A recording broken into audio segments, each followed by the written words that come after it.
Retrouvez les conseils d'observation de ciel et espace avec MEDAS, www.medas-instrument.com. Et jusqu'au 31 décembre, profitez d'une offre de réduction de 20% sur votre tout premier abonnement à ciel et espace en utilisant le code podcast. Rendez-vous sur cielespace.fr/abonnement, sélectionnez la formule d'abonnement qui vous convient, papier, premium ou numérique, puis renseignez le code podcast, PODCAST.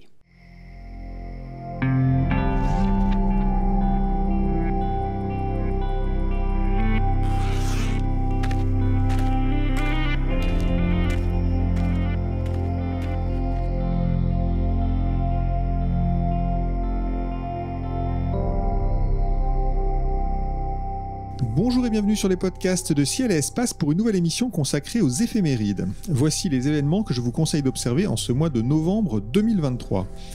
Jupiter passe à l'opposition le 3, Vénus est occultée par la Lune le 9, Uranus passe à l'opposition le 13, la Lune est proche de Saturne le 20, puis fait un pas de 2 avec Jupiter les 24 et 25 novembre. Pour commenter ces événements, Cyril Birnbaum et Sébastien Fontaine m'accompagneront comme chaque mois. Vous pourrez aussi découvrir leurs chroniques ainsi que leurs coups de cœur en fin d'émission. Bonjour messieurs. Bonjour à tous. Bonjour.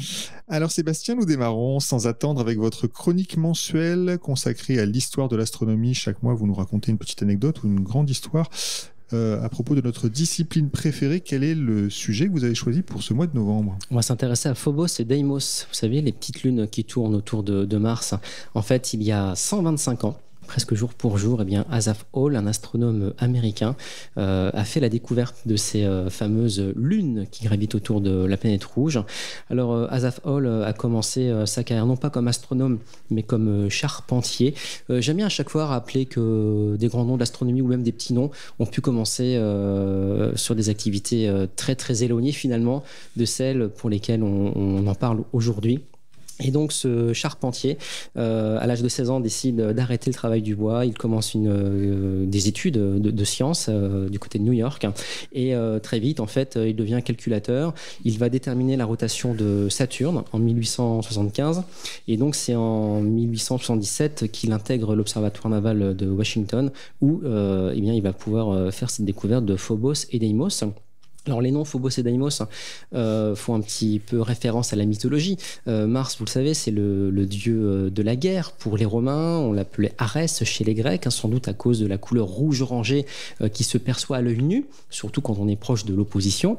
Eh bien, Phobos et Deimos sont finalement les enfants du dieu terrible de la guerre. Phobos et Deimos, c'est la terreur et la crainte qui accompagnent bien sûr Arès ou Mars dans sa course autour du Soleil. Alors, ce sont des satellites assez difficiles à observer pour nous qui sommes astronomes amateurs, puisque les magnitudes sont de l'ordre de 11 et 12. Donc, vous avez intérêt à avoir un instrument assez ouvert pour essayer de débusquer ces petits cailloux. Je dis petits cailloux parce que Phobos, le plus gros des deux satellites, ne fait que 27 km dans la plus grande dimension. Plus grande dimension parce qu'on a affaire à des patatoïdes, un petit peu à des astéroïdes de forme tout à fait irrégulière. On n'est pas face à quelque chose de sphérique, en tout cas pas pour Phobos. Deimos a une forme un petit peu plus conventionnelle, si je puis dire, une espèce de patate de 15 km de diamètre. Et c'est à partir des années 90 et 2000 que des sondes spatiales ont pu s'approcher des satellites, nous révélant quand même pas mal de détails de leur surface. Je me rappelle de Mars Global Surveyor qui a dû partir de la Terre vers 1997, quelque chose comme ça. Et donc quelques années de voyage plus tard, eh bien, Mars Global Surveyor nous présente la surface de Phobos comme étant recouverte de régolithes, ces poussières issues des impacts de météorites finalement, et voilà une surface de régolithes d'environ 100 mètres d'épaisseur.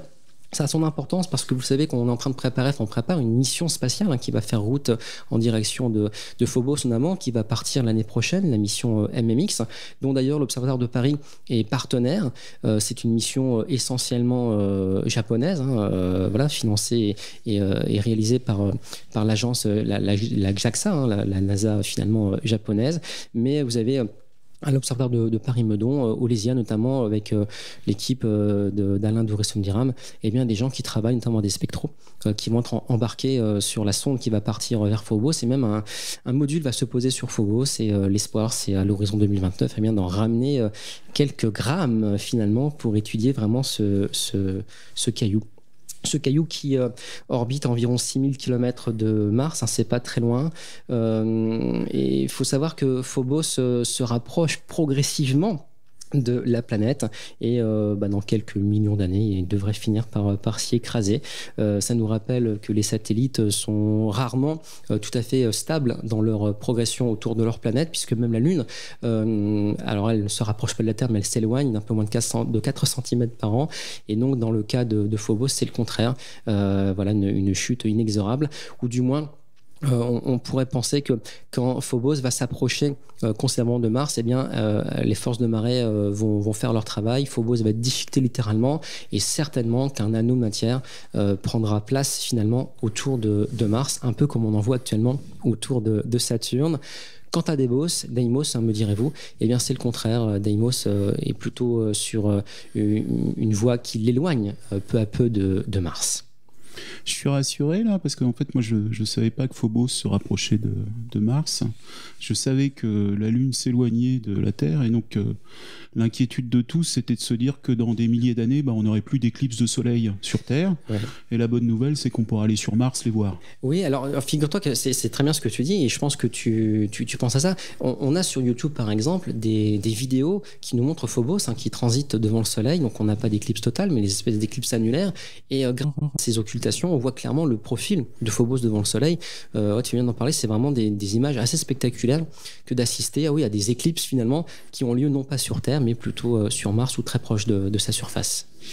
Donc c'est un petit hommage à Asaph Hall qui a découvert donc ces deux lunes il y a 125 ans, presque jour pour jour. Exactement. Très bien, alors on commence à éplucher maintenant la liste des événements du mois avec Jupiter qui est en majesté cet automne puisqu'elle passe à l'opposition ce 3 novembre.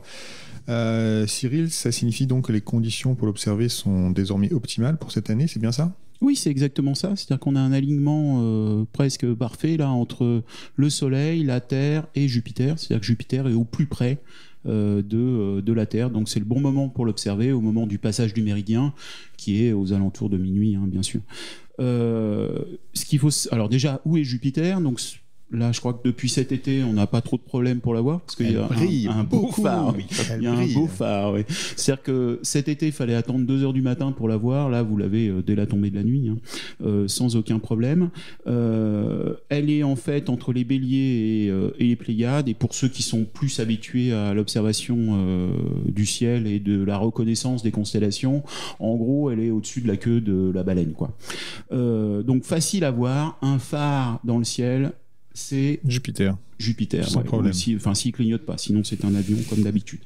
Donc elle est en gros à 4 unités astronomiques de la Terre, ça fait 4 fois 150 millions de kilomètres là. Son diamètre apparent c'est 50 secondes d'arc. Pour vous donner une idée, pour ceux qui ont observé Jupiter cet été elle était à 40 secondes d'arc. Donc ça paraît pas grand, juste 10 de plus, mais c'est vraiment énorme. Ça fait une vraie différence. Ce qui est assez intéressant le 3 novembre, c'est que si vous commencez à observer vers 22h30, vous allez avoir la tache rouge sur la surface. Donc si vous avez un télescope de, on va dire, 20 cm, là, ça sera assez chouette à regarder. Enfin, une petite lunette, ça marche aussi, mais il faut la regarder tant qu'il en reste de la tache rouge, parce que ça fait des années qu'elle diminue. Oui, c'est vrai. C'est-à-dire qu'on a appris quand on était dans les petites classes que ça faisait 4 diamètres de Terre. Ouais. Et là, ça diminue là. Ça se réduit. Ouais, ça se réduit. Et puis vous aurez les 4 satellites. C'est-à-dire que ça vous confirmerait bien que vous êtes vous êtes en train d'observer Jupiter là. Donc il y aura d'un côté Europe qui sera seule d'un côté, et puis de l'autre côté, dans l'ordre du plus proche au plus lointain de la planète, vous aurez Io, Callisto et Ganymède. Voilà. Donc une belle observation. Alors Jupiter, ce qui est intéressant, c'est que c'est une planète géante qui tourne rapidement. Elle tourne en 10 heures, je crois, sur elle-même. Ça veut dire qu'entre le moment où elle se lève et le moment où elle se couche, en fait, on peut l'avoir vue tourner si on l'a observée toute la nuit. Oui. On peut faire un film de cette rotation. Justement, là, avec la tache rouge ce soir-là, vous pouvez y aller à fond. Hein. C'est-à-dire que, vous l'avez dit, elle tourne sur elle-même en 10 heures. C'est-à-dire que la tâche, pour aller d'un bord à l'autre, en gros, c'est 5 heures. Il faudra démarrer un petit peu avant 21h30.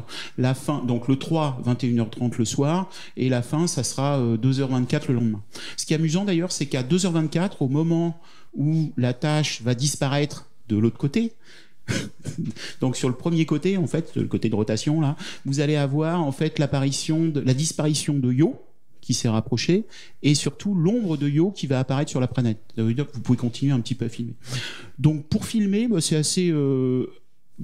ça paraît facile, la difficulté c'est que c'est très long, c'est-à-dire que 5 heures de film, faut être patient. Faut être un peu patient là, et puis il faut avoir un peu des cartes mémoire et ce qu'il faut. Et de la batterie. Ouais. Donc la meilleure solution c'est quand même de faire du stop motion. Et donc moi, alors je l'ai jamais fait, mais je pense que je peux essayer là. C'est-à-dire, ça serait de prendre un smartphone, de le mettre sur donc derrière le télescope, télescope de 20 cm par exemple au foyer là. Ensuite, vous n'avez plus qu'à télécharger une application de stop motion ou de time lapse. Alors il y en a une que moi j'utilise qui s'appelle eMotion. La particularité, c'est que vous allez configurer l'appareil photo pour qu'il prenne une photo toutes les temps de secondes ou temps de minutes. Là, vous avez 5 heures de film, en fait. C'est un petit peu long. Donc, si vous faites une photo toutes les minutes, par exemple, ça va vous permettre, en fait, de faire 10 minutes de film par la suite. Donc, vous pouvez, comme ça, vous amuser à régler et le logiciel, en fait, l'application, vous fait le film par la suite. Donc une très belle animation à tenter le 3 novembre, même un peu plus tard, parce que encore une fois Jupiter est à l'opposition le 3, mais elle reste très très bien visible tout au long du mois de novembre. Et puis le 3 il fera peut-être pas beau, hein, je veux pas porter la poisse à nos éditeurs, mais on sait jamais, donc tentez peut-être le 4 ou le 2. On passe au 9 novembre. Alors un autre très bel événement, Sébastien, Vénus est occultée par la Lune. Ça c'est joli, ce sera bref, hein, il faudra un télescope pour le voir car c'est en plein jour. Ouais, c'est en plein jour. Alors déjà, ce genre d'occultation, c'est pas très très rare. La dernière fois, c'était en 2020. Et donc là, effectivement, la Lune, lentement, mais assurément, va s'approcher de Vénus pour lui passer devant. Et donc, vous le disiez, hein, ça va se produire en plein jour à 10h54 à l'heure de Paris. Alors, rappelez-vous, Vénus est très brillante. Hein, c'est cette fameuse fausse étoile du Berger qu'on voit d'ailleurs tantôt le soir durant plusieurs semaines ou plutôt le matin pendant plusieurs semaines également. Donc là, elle est du matin, cette fausse étoile du Berger. Et elle est tellement brillante qu'on peut la voir à l'œil nu alors que le soleil est au-dessus de l'horizon. Là, évidemment, ce serait plus agréable d'observer avec au moins une paire de jumelles, sinon un télescope. Mais il n'empêche qu'à l'œil nu, on peut tenter de percevoir Vénus. L'astuce c'est quand même d'assister au lever du soleil. Le soleil va se lever vers 7h30 et donc là Vénus vous la voyez très très bien et puis c'est quasiment jusqu'à 10h50 de ne pas la lâcher. Non, c'est ça le problème, de ne pas lâcher. Un petit exercice. Oui, mais par contre c'est sûr que si vous la lâchez c'est foutu, hein. Pardon, c'est fichu devrais-je dire, mes enfants. Je vous donne la technique après. Ah très bien, voilà, les stagiaires de 3e. C'est pas ça. Non d'accord, c'est pas un truc à dire non plus. On coupe, non. Si ça marche, les stagiaires de 3e, normalement c'est bon. Bon, très bien. Il se trouve que ma fille est stagiaire de 3e justement bientôt. D'accord. Bon, allez. Elle fait quoi le 9 novembre? Elle regarde Vénus. Hein. Donc du coup, voilà, une belle observation. Mais sans blaguer, voilà, c'est assez fréquent que la Lune occulte des planètes, hein. Toutes les planètes se trouvent non loin de l'écliptique, donc cette bande du ciel qu'on, souvent vulgairement parlant, on associe au zodiaque, hein. Et donc il y a une bande du ciel où forcément les planètes se trouvent toujours, la Lune aussi, et donc de temps en temps elle nous passe devant des planètes. Vous disiez que c'était un moment assez bref, faut s'entendre sur le terme bref parce que la Lune, rappelez-vous, elle se déplace dans le ciel de l'équivalent de son diamètre en 1 heure, et là elle va occulter Vénus pendant à peu près 1 heure, donc c'est un phénomène finalement assez long. Ah oui, c'est long. Ouais. Du coup, si vous observez à partir de la fin de nuit, vers 4h du matin, Lune et Vénus seront levées, et donc vous allez voir progressivement la Lune se rapprocher de Vénus, hein, donc son diamètre en 1 heure, et puis dès qu'elle va commencer au premier contact à sembler toucher Vénus, il va se passer à peu près 1 heure entre ce premier contact et le dernier contact, où là la Lune va redécouvrir complètement Vénus. Et c'est donc une observation qu'on peut tenter aussi au télescope, parce qu'on verra quelque chose de mieux au télescope. Déjà, alors, si vous observez au télescope, quand l'image sera bien contrastée, vous allez voir la phase. Alors la Lune en fin croissant, je ne l'ai pas précisé. Lumière cendrée parfaitement visible, mais ça à l'œil nu c'est bon. Et puis la phase de Vénus également s'observera sans aucune difficulté avec un télescope. Donc oui, il y a quand même des choses à regarder avec le télescope. Et d'ailleurs, je disais que Vénus était visible en plein jour. Certaines personnes arrivent également à suivre encore un peu Jupiter, parce que là on a Jupiter qui est encore pas très loin dans le ciel, et donc ça reste une planète très brillante qui se voit encore quelques instants après l'apparition du Soleil. Alors votre petite astuce pour voir oui, c'est-à-dire qu'en fait, Vénus, si vous êtes en montagne, vous arrivez à la toper au méridien avec un ciel bien bleu, ça marche. C'est-à-dire que le problème, c'est de la voir et d'arriver à faire la mise au point au final. Même avec des jumelles, là, c'est-à-dire que votre œil, si vous pouvez passer 100 fois dessus et vous faites pas la mise au point, votre œil ne fait pas la mise au point complètement à l'infini. Là, on a de la chance, on a effectivement la Lune, le très fin croissant de Lune qui est à côté. Donc l'idée, c'est que la Lune, ça a du jus. Au final, on va arriver à faire la mise au point. Donc, c'est-à-dire que si vous voyez la Lune, vous êtes sûr de voir Vénus à côté. C'est-à-dire qu'avec une paire de jumelles, vous arriverez à la voir. Et encore mieux au télescope, évidemment. Par contre, c'est si vous n'avez pas vraiment la Lune. C'est-à-dire, si vous êtes en ville, là, ça peut être un peu plus chaud. Là. Donc, il y a une astuce qui est de travailler avec les coordonnées, en fait. C'est-à-dire d'avoir un filtre solaire, de partir du Soleil. Donc de positionner les coordonnées du Soleil et de décaler après, donc retirer le filtre solaire au bon moment, hein, bien sûr, donc de décaler complètement. Et en gros, vous avez 1h50 en ascension droite et 16 degrés dans l'autre sens à monter, et vous allez avoir la Lune. À ce moment-là, dans le chercheur, vous aurez la Lune, même si vous ne l'ayez pas vraiment à l'œil, et à ce moment-là, vous devrez arriver à voir Vénus. Alors, c'est sûr que ça va dépendre de pas mal de choses, de la luminosité du ciel, de s'il y a de la brume, etc. J'ai fait le test ces derniers jours, en fait. Depuis 3 jours, je regarde tous les matins. Et ce matin, alors bon, le problème, c'est que j'ai pas pu ressortir à 11h parce que c'était nuageux, mais jusqu'à 10h, j'avais Vénus, sans problème, parce qu'en fait, pour tout dire, on enregistre un mois avant. Donc, on est pile un mois avant. Et en fait, il n'y avait pas de problème. Là. À 10h, il y avait encore du ciel bleu sur Paris et on pouvait la voir aux jumelles. Parfait, donc tentez cette observation le 9 novembre. Alors le 13, Cyril, vous gardez la parole, puisque le 13, autre opposition, celle d'Uranus. Alors c'est beaucoup moins spectaculaire.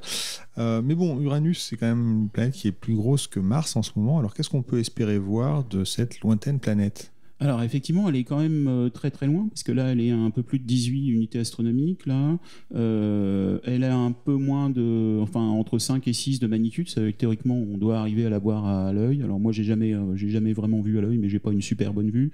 Elle a un tout petit diamètre apparent, parce qu'elle fait 4 secondes, donc c'est vraiment presque comme une étoile, quoi. Enfin un peu plus gros qu'une étoile forcément. Et elle est surtout entre les planètes. Donc assez facile à voir à la tombée de la nuit là. Elle va passer le méridien vers minuit et demi, et ce qui est intéressant, c'est qu'à minuit et demi, elle sera 60 degrés au-dessus de l'horizon, donc assez haute dans le ciel. Donc c'est vraiment le moment de l'observer. Si vous utilisez, quel que soit l'instrument que vous utilisez, idéalement, il faut être à peu près à 100 fois, et à 100 fois, vous allez voir en gros une sorte de tête d'épingle là, un peu lavasse, bleu-vert. Donc vraiment vous nous vendez du rêve, hein. Ah ouais, là j'en du rêve. Non, par contre, ce qui est plus rigolo d'ailleurs, moi ça m'est arrivé qu'une fois. Alors je suppose Sébastien est un plus grand observateur là. C'est-à-dire qu'au 300 mm, j'avais réussi à voir Triton. Ah oui. C'est-à-dire qu'on arrive quand même à voir un satellite, et je pense que pour voir il doit y en avoir un peu moins d'une trentaine là autour de la planète, et il y en a 5, on dit qu'il y en a 5 qui sont visibles donc au télescope, mais j'imagine qu'il faut bien 400, un truc très très gros pour voir. Triton avec un 300, ça le fait. Alors peut-être qu'en dessous ça le fait aussi. Ouais, jamais essayé en dessous, mais 300, 400 sans aucun problème. Il faut quand même un peu de matériel. C'est toujours sympa à voir en fait. On voit une planète quand même, puisque sa surface est... Ce qui est amusant aussi, c'est de prendre juste même un téléobjectif de 200 là, et de faire juste une photo, parce que ce qui est rigolo, c'est de regarder au cours du temps comment elle se déplace. C'est ça ce qui est amusant. Donc ça vous laisse vous l'identifier maintenant, et puis vous refaites la photo dans 3 mois, et puis dans 6 mois, et puis dans 1 an, et puis vous regardez un peu comment ça se déplace sur la voûte stellaire. C'est toujours rigolo. Voilà, tentez d'observer Uranus le 13. On passe au 20. Alors le 20, la Lune est proche de Saturne. C'est un rapprochement à observer dès le début de nuit, Sébastien. Oui. Ça s'observe comment, à l'œil? Déjà à l'œil pour commencer, puis après on peut se faire plaisir avec un instrument en visant et la Lune et Saturne. Donc dès le coucher du Soleil, oui, donc la Lune en premier quartier, donc facilement identifiable, déjà assez lumineuse malgré tout. Et puis la distance angulaire entre la Lune et Saturne, c'est 3,5 degrés. Rappelez-vous, la Lune, c'est 1,5 degré de diamètre apparent. Donc, c'est pas très loin, sans être non plus hyper proche. Il n'y a pas d'occultation possible ce soir, pas comme il y a quelques jours.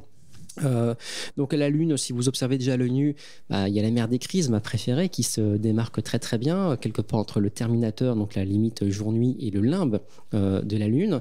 Et puis quand vous approchez du terminateur, vous allez forcément traverser les différentes mers comme la Sérénité, la Tranquillité. Et puis avec un télescope, avec un faible grossissement, faites-vous plaisir, regardez sur la partie nord de la Lune et vous verrez des cratères comme Eudoxe et Aristote. Ça c'est toujours joli à regarder. Saturne, quant à elle, les anneaux, pour les voir au télescope, il faut grossir au moins 50 fois. Invisible à l'œil nu depuis la Terre. Une paire de jumelles n'est pas suffisante pour révéler les anneaux. Et puis, chose intéressante, vous le signaliez à plusieurs reprises déjà ces derniers temps, les anneaux sont assez fins, puisque comme tous les 15 ans, en 2024, Saturne va nous présenter ses anneaux vus par la tranche, et comme les anneaux sont très fins, pas plus d'une quinzaine de mètres d'épaisseur, pendant quelques soirées d'observation, surtout avec du matériel d'observation d'amateur, les anneaux semblent disparaître, ce qui peut être frustrant si pour la première fois de votre vie, vous cherchez à voir Saturne en 2025, vous risquez de ne pas voir les anneaux. Mais ce qui est très chouette quand même, c'est qu'avec un petit instrument, vous pouvez mettre en évidence l'ombre des anneaux portés sur la planète. Et ça, c'est quand même plutôt chouette. Et je suis assez ému de reparler de la disparition des anneaux, parce que figurez-vous que ça marque le 15e anniversaire de mes prises de parole au podcast, et je me souviens avoir traité de ce sujet il y a 15 ans. Incroyable. Voilà, super. Nous sommes donc si vieux. T'as commencé quand t'avais 15 ans. Alors. Ouais, exactement. Ouais. Chouette, tout à fait à la maternité, maman me donnait le biberon en même temps. 15 ans de podcast, bon anniversaire Sébastien. Ouais, donc les salades célestes, comme diront certains qui se moquent de moi parfois, et vous aussi d'ailleurs. Donc elles sont bien rendues. Bref, donc une belle observation quand même. En tout cas, sans blaguer, regardez Saturne dès maintenant et durant les mois à venir, parce que oui, c'est très intéressant de voir les anneaux se refermer jusqu'au moment où on ne les verra plus. L'heure de la chronique photo est arrivée. Cyril, vous nous conseillez chaque mois sur la meilleure façon de réussir une astrophoto de votre choix. Ce mois-ci, alors le thème de votre chronique, vous me l'avez dit avant l'émission et j'avoue que j'ai pas compris. Alors c'est quoi ? C'est pas Pythagore. Ah, c'est pas Pythagore, c'est-à-dire Là, comme ça, dit comme ça, c'est compliqué. Thalès, hein. Non, c'est exactement ça. C'est exactement, t'as trouvé, bravo, t'es trop fort. Donc c'est exactement ça. Il y a Fanny, c'est ma fille, il y a 2 jours, elle est arrivée sur moi en me montrant une photo sur son smartphone en disant je veux faire ça. Donc ce qu'elle m'a montré, c'est l'homme de Vitruve. Vous voyez, donc c'est Léonard de Vinci, là tu fais bien le geste. C'est la radio, mais je sais faire le Vitruve. Un carré, un cercle dans le carré, et puis on a un personnage qui bouge les bras, qui fait un peu le papillon. Alors, il faut savoir que Fanny est une ado. Donc, Sébastien, toi, tu connais pas, tu as les pré-ados. David connaît bien les ados. Et ce qu'il faut comprendre sur les ados, c'est qu'on comprend pas toujours. Voilà, tu verras dans le futur. Donc, ceux qui en ont eu ou qui en ont comprennent très bien ce que je veux dire. Donc, c'est-à-dire qu'en communication, c'est pas toujours ça. C'est-à-dire que tout d'un coup, il y a un vide entre l'ado et le pré-ado et l'ado. Tout d'un coup, il y a des mots qui... Il faut comprendre la demande. Faut comprendre la demande. Donc me montrant l'image, je lui dis que dans le tiroir en haut à droite, il y a un crayon, une règle et puis un compas, elle a qu'à le faire, quoi. Enfin, je veux dire, elle prend une feuille. Et donc en fait, c'est pas du tout ce qu'elle voulait faire. Ce qu'elle voulait faire, c'était prendre une photo de sa copine directement de la même taille que la Lune. Pas mal. D'accord ? Donc forcément, je lui ai dit, tu connais Pythagore ? Et donc, elle m'a dit, oui, Pythagore, racine carrée, les carrés. J'ai fait, non, en fait, c'est pas Pythagore. C'est moi qui m'étais gouré, c'était justement Thalès. Donc, Thalès, allez, c'est parti. Donc, vous avez à la fois le photographe qui va être un endroit. Donc, entre le photographe et la Lune, on va avoir donc le personnage. Donc là, on va dire que c'est Fanny. Donc, Fanny est devant le photographe. Et puis, derrière, au loin, il y a la Lune. Donc, le but du jeu, c'est que la hauteur de Fanny coïncide avec la hauteur de la Lune. Donc la question, c'est à quelle distance faut-il positionner Fanny pour que au point de vue du photographe, en gros, vous faites une photo et vous avez les deux qui coïncident. Donc c'est rigolo comme question. Oui. Donc comme c'est une ado, qu'est-ce qu'elle a fait ? Elle m'a laissé un papier et crayon, elle s'est barrée. C'est normal. Et donc voilà, je vous le fais. Donc vous avez en fait donc une taille de la Lune, une taille de Fanny, ok. Vous avez l'observateur, vous avez la distance entre Fanny et l'observateur et la distance entre la Lune et l'observateur. Donc si vous faites les rapports des deux, donc vous vous souvenez, donc je crois que c'est bien avant la troisième d'ailleurs, donc vous avez la hauteur de Fanny sur la hauteur de la Lune qui est égale à la distance de Fanny sur la distance de la Lune. Il faut une deuxième règle. La deuxième règle, c'est là par contre, je sais plus. Si, c'est de la trigonométrie. Donc tangente. Si vous prenez donc l'observateur jusqu'à la Lune, vous avez donc la tangente du diamètre apparent de la Lune qui est en gros côté d'en face sur côté d'à côté. Donc en face, c'est la taille de la Lune sur la distance de la Lune. Si vous remixez les deux, vous allez avoir en fait un truc qui dit la distance de Fanny, où il faut positionner Fanny pour qu'elle coïncide avec la taille de la Lune. La distance de Fanny, c'est tangente donc du diamètre apparent de la Lune, de alpha on va dire, multiplié par la hauteur de Fanny. En gros, vous avez ça. Tangente alpha, donc alpha là c'est le diamètre apparent de la Lune, c'est 1,5 degré. Donc si vous faites tangente de 1,5 degré, sauf qu'il y a un piège là. J'avoue, j'avais oublié. Les tangentes ne sont pas en degrés, elles sont en radians. Voilà. Non, on oublie les maths, ça s'oublie un peu. Mais bon, voilà. En gros, vous avez 110. Ça veut dire que tangente alpha, tangente de 1,5 degré, ça fait 110 là. Donc si vous faites donc la distance où il faut positionner Fanny, c'est 110 fois la taille de Fanny. Très bien. Donc elle mesure 1,90 m, ça veut dire qu'il va falloir la mettre à 210 mètres. Et de la même façon, vous pouvez faire pareil sur d'autres trucs. Je me suis amusé à regarder le Mont Saint-Michel. Donc je me suis dit, tiens, c'est vrai que c'est con, mais j'ai jamais vu une photo avec pleine lune derrière le Mont Saint-Michel, ça doit être très très bon. Enfin, à part un vulgaire montage. Bon, après, d'un autre côté, c'est un peu normal, c'est-à-dire que de l'autre côté du Mont Saint-Michel, c'est l'Angleterre, c'est loin, quoi. C'est pas tout près non plus. En gros, donc si vous faites le Mont Saint-Michel qui fait 157 mètres, il va falloir mettre le photographe à 17 km. Ça marche. Si vous voulez le faire à la Tour Eiffel, c'est à 30, donc c'est 2 fois plus grand, 2 fois plus loin, 30 et quelques kilomètres. Donc il faut un beau téléobjectif déjà. Alors, c'est ça ce qui est rigolo. J'adore votre question, David. Ça change rien du tout. Parce qu'en fait, tous les débutants m'ont posé la même question. Parce qu'en fait, là, je savais que je vous aurais. Son côté ado. Ça change rien du tout. C'est-à-dire, quel que soit. En fait, vous venez de faire coïncider deux objets l'un sur l'autre, que votre objectif soit un super téléobjectif ou un 35 mm ou un grand angle, ça changera, ça sera l'un sur l'autre. Par contre, la taille. Il faut le voir. Voilà, oui. Le but du jeu maintenant, c'est de le voir. C'est le voir, oui. Donc, c'est deuxième formule. Toujours avec 110, on a toujours la Lune. C'est en fait quelle focale, quelle taille de la Lune sur le capteur de l'appareil photo. Et voilà. Oui. Donc, par habitude... C'est le sens de ma question, bien entendu. Voilà, je me doute. Donc, vous vous souvenez, parce que vous avez l'âge d'avoir fait un peu d'argentique, on racontait que c'était, en argentique, c'était 1 cm par mètre de focale. Si vous preniez un télescope, ou une lunette d'1 mètre de focale, sur le négatif qui faisait 24 sur 36, vous aviez 10 mm, enfin 1 cm, donc 10 mm, sur le... Donc, c'est pareil sur le capteur d'un appareil photo full frame, donc c'est aussi 24-36, mais en gros vous avez la même formule qui est la focale de l'objectif qui est tangente alpha, donc le 110 fois la taille du capteur. Donc si c'est un full frame, c'est 24, c'est 24 on va dire. Si c'est un APS-C, ça va être 16, etc. En gros, c'est-à-dire que ce qu'on peut dire, c'est que si vous prenez un 600 mm de focale en APS-C, vous aurez un tiers de l'image qui est pris par la Lune, ce qui est pas mal. Voilà. Très bien. Et alors, est-ce que Fanny a réussi sa photo ? Non, mais elle m'a posé la question avant-hier, donc je sais pas encore, mais vous aurez peut-être dans Ciel Espace prochainement une photo ou dans un concours photo, parce que vous savez que Fanny a gagné 2 concours photo, ce qui n'est pas du tout mon cas, et elle m'énerve. Voilà. Elle est à très bonne école, il faut dire. Écoutez, merci beaucoup. La fin de cette émission approche. Sébastien Cyril, c'est le moment de dévoiler votre coup de cœur du mois. Un astre, un livre, une mission spatiale, une exposition, un astronome, un instrument. Vous avez le choix. Quel est votre choix, Sébastien ?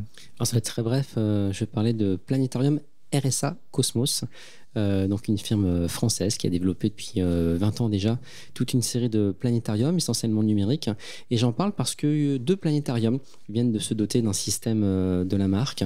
Le planétarium Ludivers, que j'ai bien connu, vous le savez, qui vient donc de se doter d'un super système numérique. Le public va pouvoir commencer à en profiter d'ici la fin de ce mois de novembre. Et puis le planétarium des étincelles du Palais de la Découverte, vous savez, le petit établissement qui a été créé en attendant la réouverture du futur Palais de la Découverte du futur. Voilà, il y a ce mot futur dans Les travaux sont en cours là. Oui, bien sûr, ils sont en cours et ça avance très très bien, c'est fabuleux. Ce sera ouvert d'ici, je sais pas, 2024, 25, 26, 27, on verra. Mais toujours est-il que ce planétarium fonctionne également, le public peut le voir. Et donc, vous avez un système numérique que Cyril connaît très bien, puisque c'est un système qui est également en exploitation à la Cité. Et donc, ça nous permet de moderniser un petit peu nos offres, hein, et puis d'avoir un rendu de ciel assez différent de celui qu'on avait jusqu'à maintenant. Donc voilà, donc 2 outils ouverts au public, à Ludivers, donc dans la Manche, du côté de Cherbourg, et puis le Palais des Étincelles, les étincelles du Palais de la Découverte, dans le 15e arrondissement de Paris. Eh bien merci, on va y aller évidemment. Cyril, quel est votre coup de cœur? J'avoue, j'ai pas vraiment travaillé là parce que je l'avais travaillé le coup d'avant. Vous vous souvenez, le mois dernier, j'ai eu un petit souci de santé. C'est vrai qu'on aurait pu d'ailleurs vous accueillir. Et donc, j'avais préparé ma rubrique. Pour une fois, j'avais préparé ma rubrique et voilà, je vais vous la lire là directement. Je pense que c'est le plus simple. Allez-y. J'avoue, au moment où je l'avais préparé, j'avais déjà un début de fièvre. Hein. Aïe, je me sens au pire. Bon, je vous la lis. Là, je vais faire la lecture mot pour mot. Donc le titre, c'est Coup de cœur sur une astuce d'astrophotographie. Vous y êtes? Oui, voilà, pas mal. Hein. C'est un beau titre déjà. Mais parce que je découvre avec vous parce qu'en fait, j'avoue, je l'ai pas lu. Alors, l'astrophotographie est un passe-temps fascinant et enrichissant qui nous permet de capturer la beauté du ciel nocturne. Cependant, prendre de superbes photos d'astrophotographie nécessite quelques trucs et astuces essentiels. Dans cet essai, nous discuterons en détail de mon conseil d'astrophotographie préféré, notamment de l'importance d'utiliser un trépied robuste et un déclencheur, de choisir un endroit sombre avec une pollution lumineuse minimale, et d'expérimenter différents réglages de l'appareil photo pour des résultats optimaux. L'un des aspects les plus critiques de l'astrophotographie est la stabilité. Le moindre mouvement peut provoquer un bouger de l'appareil photo et donner des images floues. L'utilisation d'un trépied robuste est essentielle pour éviter les tremblements de l'appareil et garantir des images nettes. Un trépied avec... Je sens que vous souriez là, les amis. Un petit peu. Non, il y a quelque chose qui ne va pas. Dites-nous tout. Bon, j'avoue, en fait, j'avais pas le temps de la préparer. En fait, j'ai pris une intelligence artificielle et j'ai écrit coup de cœur sur une astuce d'astrophotographie. Ça m'a sorti une page lisible. Eh bien, écoutez, ça nous rassure parce que nous servons encore à quelque chose, j'ai l'impression. Hein. Oui. Donc, c'était pour être sûr que vous n'alliez pas me remplacer. Hein, vous avez donc besoin de moi. Donc, on se retrouve le mois prochain. Merci. Merci beaucoup. Bravo. Quel brio, Cyril, aujourd'hui. Écoutez, on va se terminer comme ça. Je ne sais plus quoi dire. Il est en pleine forme. Son retour est Voilà. Donc, ça rassure d'ailleurs tous nos auditeurs, hein, ceux qui s'inquiétaient pour votre santé. Là, je crois que vraiment, on est tous rassurés. Eh bien, écoutez, merci beaucoup, messieurs. Les éphémérides de Ciel et Espace sont terminées pour ce mois-ci. Si vous écoutez ce podcast en tout début de mois, rappelez-vous que du 3 au 5 novembre, il y a ce magnifique salon Explore Espace à Montrouge, organisé par l'Association française d'astronomie avec des astronomes, un prix Nobel, enfin il y a un programme absolument extraordinaire, donc venez. Si vous écoutez ces éphémérides après le 5, il fallait les écouter un peu plus tôt. Merci beaucoup Sébastien Fontaine et Cyril Birnbaum pour vos précieux conseils d'observation. Merci à Nicolas Franco qui était à la technique. Cette émission était présentée comme chaque mois par David Fossé. Je vous donne rendez-vous au mois de décembre. Et d'ici là, si ce n'est déjà fait, abonnez-vous à Ciel et Espace ou laissez un commentaire sur votre site de podcast préféré. Merci à toutes et à tous et bonnes observations.